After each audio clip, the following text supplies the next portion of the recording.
I am very guilty of having some videos recorded yet sitting in limbo that I haven't had the chance to edit and or upload to my social media platforms yet.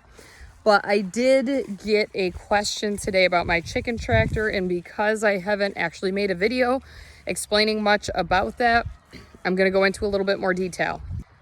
So clearly we raise a wide variety of poultry here on our farm. It's small scale, but we still do, we're doing 350 meat birds this year. So we raise our meat birds in a chicken tractor, and it is 10 foot by 10 foot. We reconstructed this back in 2020 because the one that we did have ended up getting totally destroyed. It was made out of cheaper, lighter weight lumber, but it just did not hold up. So this chicken tractor, we have done 13 batches of meat birds out of it. It has held up really well.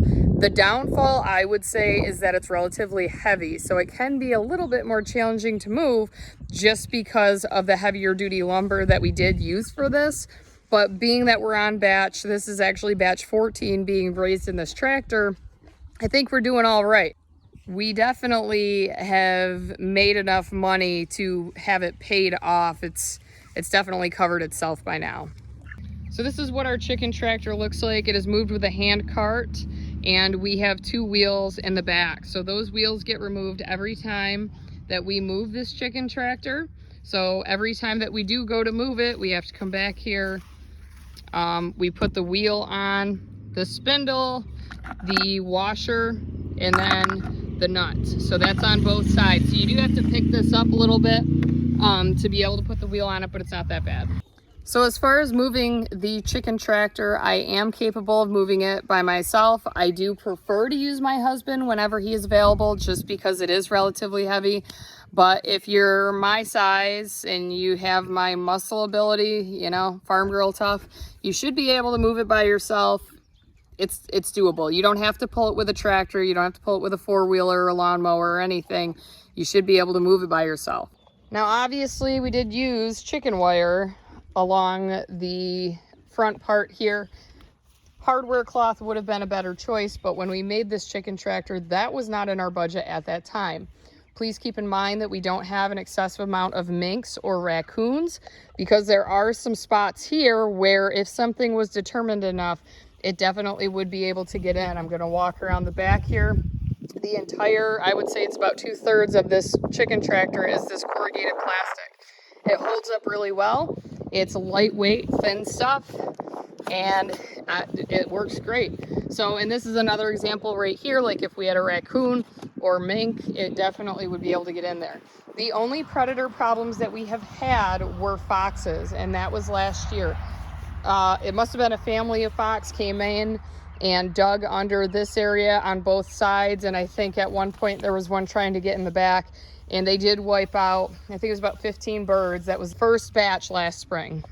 We took care of that problem. I think we trapped 1, maybe 2 foxes, and they never came back. We never had a repeat issue with that, and so far this year we're still good. We still have not had any more predator issues this year. We do have birds of prey that fly around, but obviously they can't get to them. That's not a concern. We get a lot of bald eagles in this area because of the swamp behind us, but again, not a problem.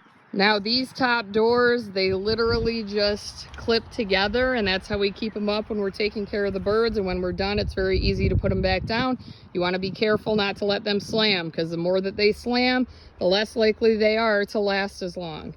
And you can see in here, this corrugated plastic also helps to provide shade for them, obviously, throughout the day, regardless of what time it is. But it also provides shelter for the feed so that when we get rain, it doesn't get wet. Because, of course, we're in New York and we get rain a lot throughout the year. Our max capacity for this chicken tractor is about 60 meat chickens. We find that if we have any more than 60, they start to get a little bit crowded. With the 60 that we typically raise in here, there is no issue with overcrowding or anything. They're very healthy birds. We also get a lot of airflow because we are located in a valley. That also helps to keep them healthy. And although the wind never stops blowing here, it is very good for raising meat chickens. compared to others who raise meat chickens the exact same way as us, we tend to have less mortalities. And I firmly believe that a part of that is because of the good airflow that we get here. In the hotter parts of the summer, we do usually add a third waterer. You see that there are 2 in here right now. They're the same size. I think they're the 5-gallon waterers, and we have 2 feeders.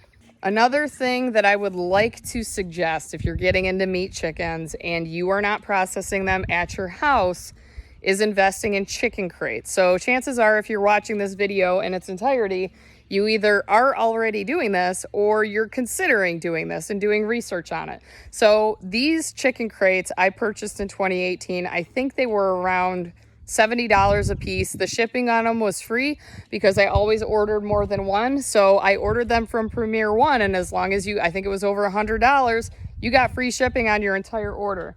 So Premier One shipped them directly to my door.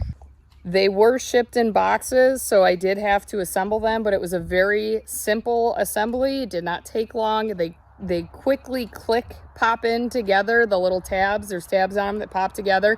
And once they're assembled, you cannot break them down. But these are critical if you're transporting your meat chickens to the processor and the processor doesn't have crates for you to borrow, because not every processor does.